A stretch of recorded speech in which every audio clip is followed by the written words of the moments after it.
Westworld is easily one of TV's most mysterious shows, and no character embodies that mystery more than the Man in Black. No, not the Men in Black, the Man in Black. No, not that Man in Black, he's from Lost. Yeah, that's him, that Man in Black. So, in case you were asleep, let's explain the Man in Black. Spoilers for Westworld Season 1 and 2 uploading ahead. The Man in Black is actually named William, the executive vice president of a company called Delos. William was also engaged to be married to Juliette Delos, the daughter of Delos founder and CEO, James Delos. Basically, William's whole life revolved around Delos. William's rich and spoiled brother-in-law-to-be, Logan, decides to take William on a business retreat to Westworld, where Logan begins to indulge his baser instincts, reveling in the violence and sex that Westworld enables. Repulsed by Logan's attitude, William meets Dolores, one of Westworld's most prolific hosts, the park's artificially created beings with a human-like body.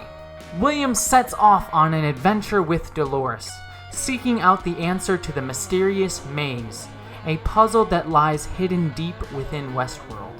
William begins to fall in love with Dolores, believing that Dolores will actually be able to achieve self-consciousness. Yet when Dolores is kidnapped and murdered, William reveals his darker side, butchering her host killers, and also gets a cool black hat to symbolize his dark turn. When William returns to town, he finds Dolores alive, but having forgotten who he is completely.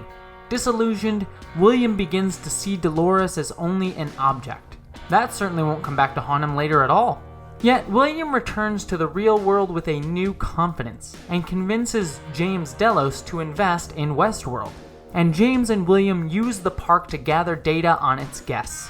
Soon thereafter, James dies and makes William CEO of Delos. William uses the data to rebuild James as a host himself, but is unable to fully recreate who James was without malfunctions, leading William to believe that immortality is ultimately a failed endeavor. This guy leads a complicated life. William eventually marries Juliette and the two have a daughter. Yet William becomes estranged from them as he instead spends most of his free time exploring Westworld, still trying to solve the mystery of the maze, and also awkwardly visiting Dolores because why not?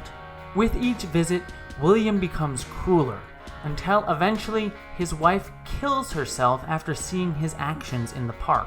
William then completely distances himself from his daughter and the real world, spending all his time searching after the maze, eventually discovering that the maze was made for the hosts, not him. Soon, Dolores achieves self-consciousness. Possibly. Look, it's kinda confusing and Anthony Hopkins is crazy. And she leads a rebellion of hosts while William is still in the park. William attempts to escape the hosts and eventually is saved by his daughter Emily. Yet William has become overwhelmed and paranoid by this point. Because, who wouldn't be after this convoluted series of events? And shoots Emily, believing her to be a host sent to trick him into leaving the park for good. Yet William learns too late his daughter was actually human. So the guy basically got his wife and daughter killed, a far cry from the white hat wearing Boy Scout he used to be. In Season 2's final moments, we see a scene of the far future as William enters the Forge, where all the data on Westworld's guests is housed, only to find a host version of his daughter Emily there, who reveals that this version of William is himself a host. So was William a host all along? Or are there several versions of William in existence? And will William be getting a new hat? Only time, and most likely a confusing plot, will tell.